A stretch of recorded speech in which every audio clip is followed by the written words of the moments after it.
विश्वं दर्पण दृश्यमान नगरी तुल्यं निजान्तर्गतं पश्यन्नात्मनि माया बहिर्बोधभूतं यथा निद्रया या साक्षात् कुरुते प्रबोधसमये स्वात्मानमेवाद्वयं तस्मै श्रीगुरुमूर्तये नमः। इदं श्रीदक्षिणामूर्तये ओम।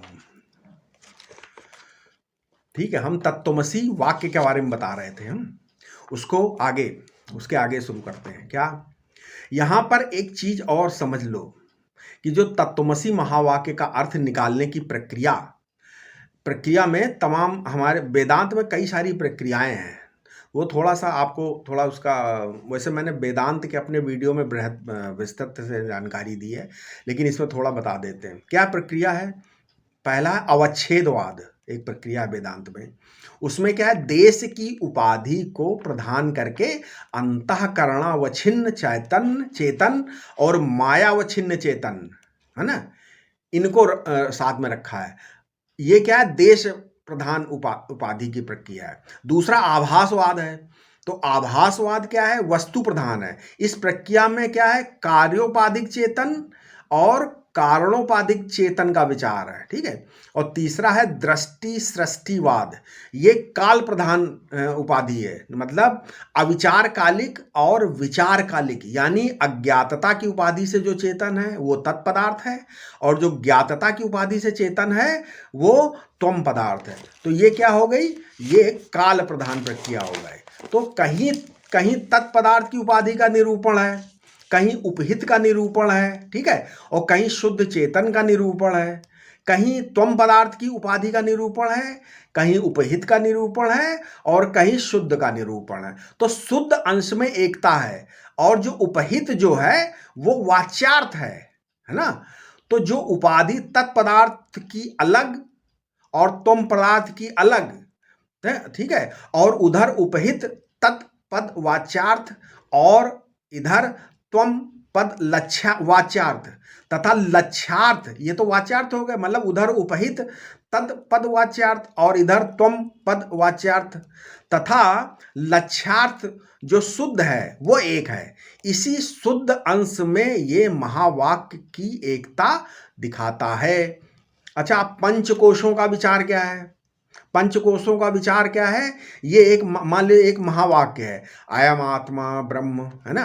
तो इस पर विचार करने से पहले हमें पंचकोशों का विचार करना चाहिए। देखो, अन्नमय कोश के साथ संपूर्ण भूतात्मक प्रपंच है, प्राणमय कोश के साथ समष्टि क्रिया शक्ति व्याप्त है, और मनोमय कोश के साथ व्यष्टि संकल्प और समष्टि संकल्प, और विज्ञानमय कोश के साथ व्यष्टिकर्ता समष्टिकर्ता है, और आनंदमय कोश के साथ व्यष्टि भोक्ता और समष्टि भोक्ता है। इन सबका साक्षी दो नहीं है, दो हो ही नहीं सकते। साक्षी तो सदा एक ही रहता है।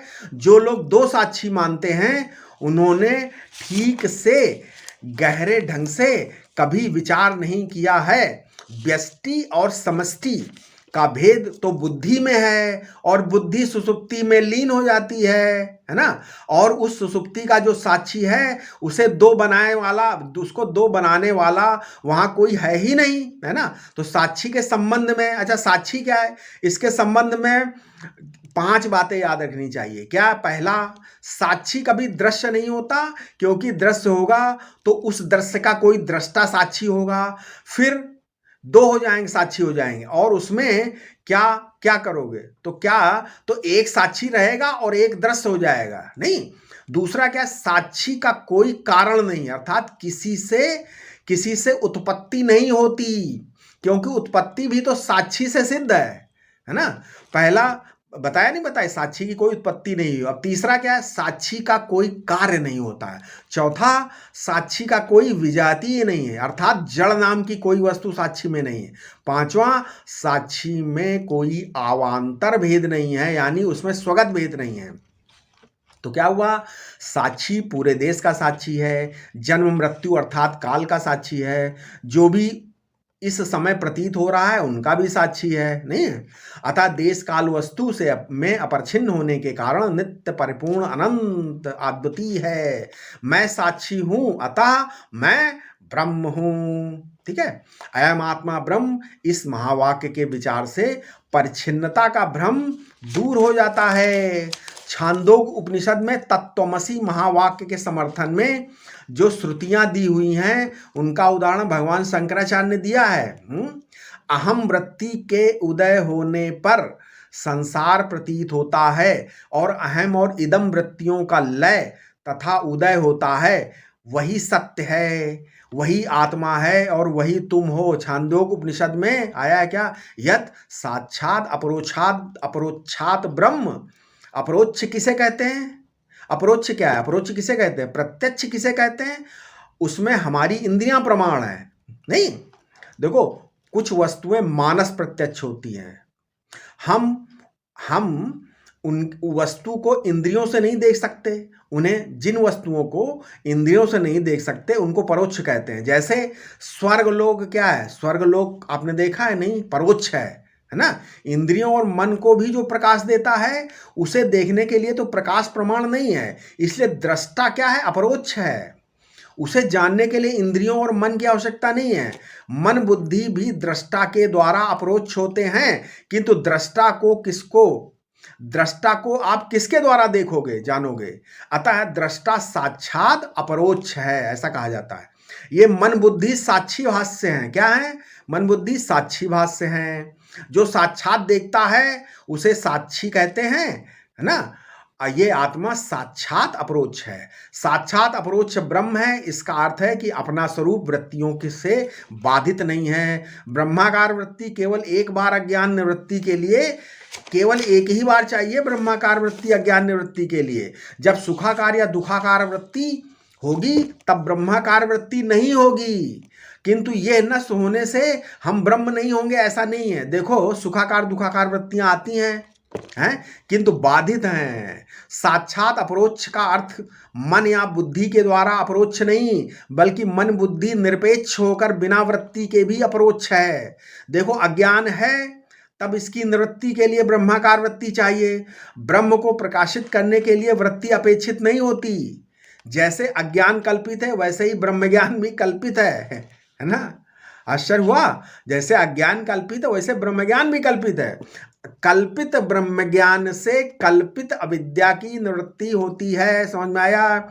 वस्तु में ज्ञान अज्ञान का भेद नहीं है, इसलिए साक्षात अपरोक्षात है। सबाभ्यांतरो अजहा, जिसको हम दृश्य कहते हैं, बाह कहते हैं, तत्व दृष्टि से वो ब्रह्म ही है। तत्व में बाहर और भीतर का भेद ही नहीं है। शरीर को लेकर बाहर भीतर का भेद किया जाता है। तत्व दृष्टि से जहां तत्पदार्थ है और तुम पदार्थ का भेद करना पड़ता है, वो भेद भी उपासक की दृष्टि से में है। समझाने के लिए ही ये विभाजन किया जाता है। तत्पदार्थ पर दृष्टि रखने वाला उपासक है और दृष्टि है ना, दृष्टि है, और तुम पदार्थ पर दृष्टि रखने वाला योगी है। ठीक है। अतः जहां तत्पदार्थ पर दृष्टि है वहां भक्ति, और जहां तुम पदार्थ पर दृष्टि है वहां आत्मरति है। लेकिन वस्तु सत्य में तो तत् और तुम एक है। अतएव भगवद्रति और आत्मरति, भगवद्रति और आत्मरति भी एक ही है, नहीं है। श्रुति कहती है आत्मय वेदम सर्वम। शास्त्र कहता है कि जो चेतन और जड़ की ग्रंथि मालूम पड़ती है, जड़ की परिच्छिन्नता दृश्यता आदि चेतन पर और चेतन की प्रकाशता आदि जड़ पर आरूढ़ हो गई है, इसको चिज्जड़ ग्रंथि कहते हैं। देखो, अज्ञानकृत द्वैत है जिससे चेतन अलग और जड़ अलग मालूम पड़ता है। एक अद्वितीय जो आत्मवस्तु है उसके अज्ञान से ये दो हो गए। अब इस ग्रंथि का भेदन कैसे हो?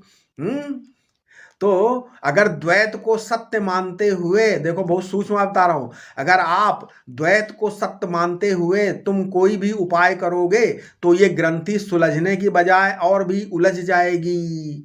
इसलिए गोस्वामी तुलसीदास जी ने रामचरितमानस में कहा है, श्रुति पुराण बहु कहो उपाई और छूट ना अधिक अधिक अरुझाई, है ना।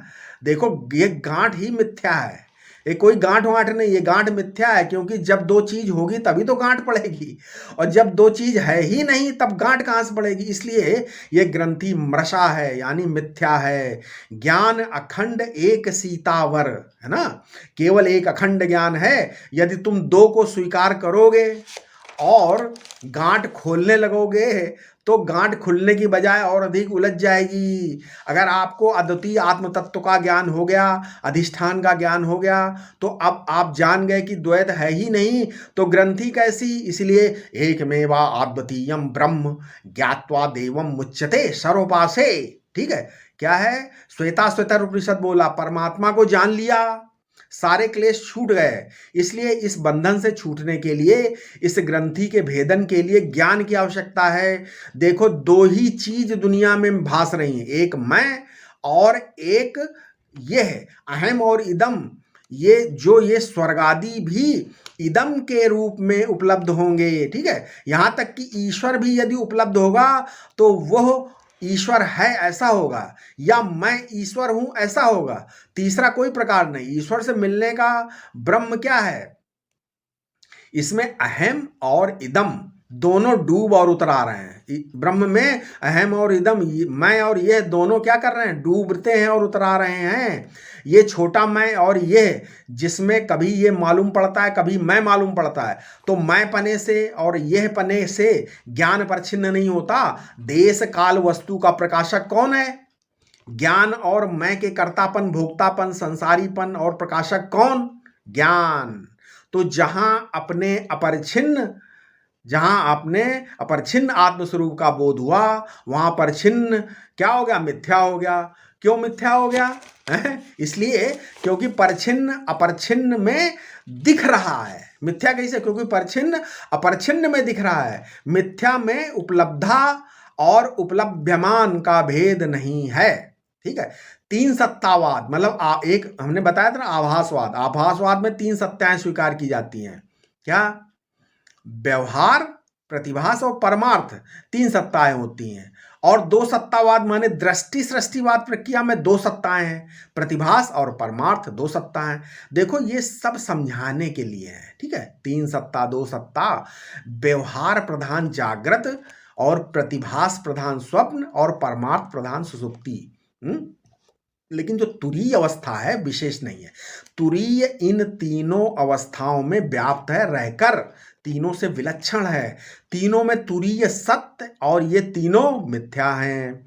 भागवत में, श्रीमद् भागवत में श्री सुखदेव जी ने राजा परीक्षित को अंतिम उपदेश दिया। क्या दिया उपदेश? पता है क्या है? अहम ब्रह्म परम धाम ब्रह्माहम परमम पदम। भागवत 12वें स्कंद में 5:11। इसका अर्थ क्या है? अहम ब्रह्म परम धाम ब्रह्माहम परमम पदम। मैं ब्रह्म हूं और ब्रह्म मैं हूं। समझ में आया? यहां पर इसका अर्थ है कि दोनों में एक मुख्य और दूसरा गौड़ नहीं है, गौड़ भाव है ही नहीं। कुछ लोग इसका अर्थ मुख्य और गौड़ भाव से करते हैं, कुछ लोग, बहुत से भागवताचार। तो ब्रह्म तो है नियंता और आत्मा है नियम, ऐसा। परमात्मा है भोक्ता और जीव है भोग्य। एक आश्रय है और एक आश्रित है, ऐसी व्याख्या। लेकिन यहां इनका कोई भी ग्रहण नहीं है। क्यों? बोला ना, अहम ब्रह्म परम धाम ब्रह्माहम परमम पदम।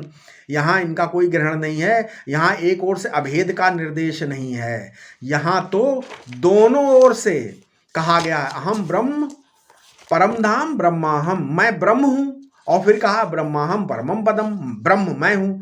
देखो, ब्रह्म कारण है और जगत कार्य, ये बताना वेदांत में नहीं है। वेदांत ये नहीं बताता कि ब्रह्म कारण है और जगत कार्य है। ठीक, ऐसा नहीं है, वेदांत में मान्य नहीं है। इसलिए वेदांती कार्य कारण का विवेक बहुत कम करते हैं, वे दृष्टा दृश्य का विवेक करते हैं। ठीक है, कार्य कारण की सिद्धि होती है अधिभूत के विचार से, भोक्ता भोग की सिद्धि होती है अधिदैव के विचार से, और दृष्टा दृश्य सिद्धि होती है अध्यात्म के विचार से। तो अधिभूत, अधिदैव, अध्यात्म, ये तीन है। अर्थात देखो, साइंटिस्ट है, जो वैज्ञानिक लोग हैं, वे अधिभूत का विचार करते हैं लेकिन अधिदेव को नहीं जानते हैं। ठीक है, तत्पदार्थ को छोड़कर विचार करते हैं। ये अशास्त्रीय अवैदिक विचार है। ठीक है, यहां पर तो महावाक्य की उपेक्षा हो गई, यानी ईश्वर को मत मानो, यही तो मतलब है। देखो, बिना तत्पदार्थ का विवेक किए औपनिषद वेदांत ही नहीं सिद्ध होगा। देखो, शास्त्र का उपदेश और अपना अनुभव, ये दोनों यदि अलग अलग मालूम पड़े तो समझना कि हमारे अनुभव में कमी है, शास्त्र में नहीं। शास्त्र कभी गलत नहीं कहते हैं। तो औपनिषद पद्धति क्या है? तत्पदार्थ में भी जो अधिभूत है वो क्या है? विवर्त है ना। औपनिवेशिक सिद्धांत क्या बोलता है? जो तत्पदार्थ में अधिभूत है विवर्त है, क्योंकि दृष्टि मात्र है। और अधिभूत यदि मिथ्या है, अधिभूत अगर मिथ्या है तो अधिदेव और अध्यात्म का भेद करने वाला कोई नहीं है। और देखो, ईश्वर जीव जगत ये त्रिपुटी है। ये तीनों पहले एक को मिथ्या, इन तीनों में से पहले एक को मिथ्या करना, यानी पहले जगत को मिथ्या करो, क्योंकि वही सामने दिख रहा है तो उसको मिथ्या कर दो, वही बाधित हो सकता है। तो जहां ये दृश्य जगत बाधित हुआ, वहां आत्मा और परमात्मा में भेद करने वाला कुछ भी नहीं है। ठीक है, नहीं बचा। तो आत्मै वेदम सर्वम, सर्वम यदैव आत्मा, ये मुख्य वृत्ति से ही सर्व का सर्व ब्रह्म है ना। अच्छा, एक में ये सर्व कहाँ है?